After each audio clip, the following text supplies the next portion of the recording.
Hey, it's the Reiki G, Courtney G. Smith here, and I have yet another book review. I am reviewing Toni Morrison's novel, Sula, and you can see, we're reading excerpts today because Sula was far more than I expected. I knew I was going to read it eventually. I did not know that I was going to read it this soon. A client of mine came by and we were discussing the novel, and just based on what she was saying, I was like, okay, I have to hurry up and read this. And I went in knowing that it was a book about a woman, Sula, who sleeps with her best friend, Nell's husband. And when I found out that that was what the book was about, I was like, oh my God, she's just, she must be this really bad, just wicked, selfish person. And after reading the book, you're just like, okay, was it Nell who was bad? Or was it Sula that was bad? I mean, where do we measure morality?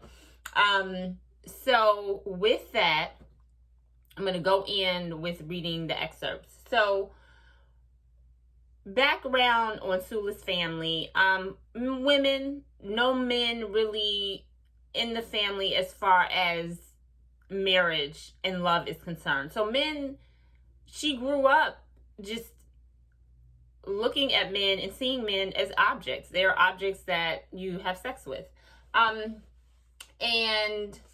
what I love is that eventually Toni in the novel gets around to discussing why Sula had sex with men and how she saw that. So Toni says, and this is speaking on Sula sleeping with men, with many men, she went to bed with men as frequently as she could. It was the only place where she could find what she was looking for: misery and the ability to feel deep sorrow. And that stood out to me because you understood at that point, okay, why is she doing this? But also it spoke to Sula's life was very authentic. Even though she grew up in this poor community, she still went away to college. That is something that Nell did not do. So not only was Sula able to go away for college, she was able to stay away from the town for 10 years. So they had grown up. She was gone, living her life, and Nell marries and then has these children. And when Sula returns and these everyone in the town finds out that she has slept with Nell's husband and has done other things. Sula is perceived as being like the wicked witch of the town because it's rumored that she slept with white men. And that is just, in that time, we're talking in the 1930s, going into the 1940s, it was the later 1930s. That was just the ultimate. You could kill, you could sleep. She could have slept with 1 million black men, but her rumored to sleep with a white man, and it did not matter that black men were sleeping with white women. No, that didn't matter. All that mattered was that she had slept with a white man. And I was like, wow, okay, so that is where you crucify her. So I found that very interesting, especially given today's times. So these people just see her as this wicked person who miraculously is able to invoke this shift in the town.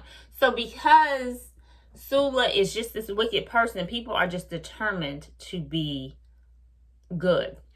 And here's an example of that. Their conviction of Sula's evil changed them in accountability yet mysterious ways. Once the source of their personal misfortune was identified, they had leave to protect and love one another. They began to cherish their husband and wives, protect their children, repair their homes, and in general band together against the evil in their midst. All of this was done because Sula had returned to this town and they were just determined to be better people.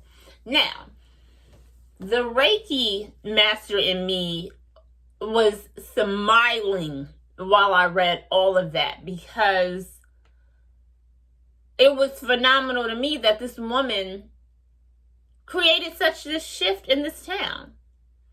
These people who were shitty to their spouses and shitty to their children were now caring, compassionate, and just me from an energetic perspective, I was like, wow, Sula is really powerful. Despite them thinking that she is just such this awful person because she sleeps with all these men, she actually was able to shift their energy and bring it to a higher level so that they were better. It was like, wow. So I really, just from an energetic perspective, enjoyed reading that because she was powerful. Like, she was just so incredibly powerful. And she was powerful because she was authentic. And Toni spoke to that a lot. I'm going to read another excerpt.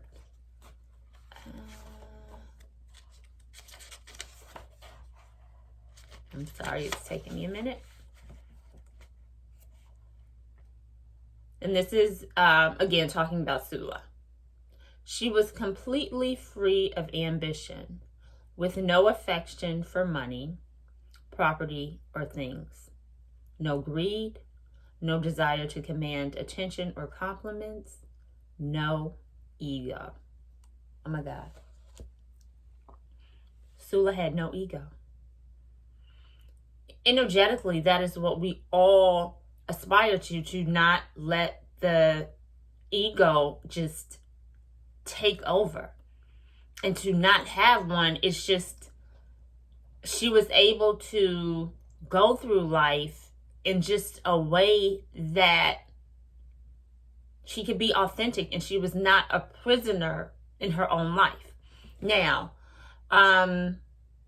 of course, the town people think that she's just so immoral. Nell is just devastated that she slept with her husband. And then later on in the book, they actually have a conversation about it. And Sula is just like, what are you talking about? I didn't kill him. I fucked him. Her exact words. She was like, I fucked him. And basically that was that. And do I think she was wrong for sleeping with her best friend's husband? Yes. But when she broke down why she did it, she was not being malicious. She was not being malicious. Like, her intention was not to hurt Nell. So it just really brought home how intentions behind actions are significant. Going back to the beginning of the book, before they have grown up and they are women and Nell goes off and, Sula goes off and Nell gets married. There's an incident where Sula and Nell are playing with this little boy. He's 5, chicken little. And Sula's swinging him around. They're by the river. And as Sula is swinging him, she loses his grip. He falls in the river and he dies. Sula is horrified. Nell, on the other hand, finds pleasure out of it. She's not disturbed by this death. She's just, her reaction is just like, wow. And later in the book, Sula's grandmother brings that up with Nell. And she's like, oh yeah, no. You watched that happen. And not only did you watch it happen, like, you got pleasure out of it. So here it is. Everyone thinks that Sula is just this wicked person because she sleeps with men as often as she can. But here it is, Nell is faced with death. A death of a child, which is just horrific. And she feels no sorrow, no pain, just nothing. And Sulas touched on this. She didn't bring up the incident, but there's a conversation between she and Nell when Sula's on her deathbed that really just spoke to people's intentions. And let's see. Now again, this is Sula on her deathbed. Embarrassed, irritable, and a little bit ashamed, Nell rose to go. Goodbye, Sula. I don't reckon I'll be back. She opened the door and heard Sula's low whisper, Hey, girl. Nell paused and turned her head, but not enough to see her. How you know? Sula asked. Know what? Nell still wouldn't look at her. About who was good. How you know it was you? What you mean? I mean, maybe it wasn't you. Maybe it was me. So basically what Sula is saying is that, you know, for all of her convictions, for everyone just thinking that she is such this bad person, her intent was never the same as Nell's. And just because Nell was married did not make her morally a better person. If you don't have empathy and you go into a marriage, you don't all of a sudden get empathy. You know, now maybe if your husband or your wife just cultivate something in you to make you a better person, then yes, you can begin to have empathy and, you know, be this person or whatever. If that doesn't happen, which would take a lot of work from both parties, if that does not happen, you're still a person with no empathy who just happens to be married. The marriage doesn't all of a sudden just erase all of this bad shit that's inside of you. So that was really that was interesting how Toni touched upon that. There are a whole lot of other things that are going on in Sula, but the Reiki practitioner in me just really wanted to focus on that part because energetically Sula was able to create this shift. And for as bad as people talked about her, she still vibrated higher than them. She's still devoid of ego, did not intentionally hurt people. She didn't have any children, so we don't really know how she would have been as a mother, but you had mothers who were nasty and crappy and just mean to their children talking about Sula.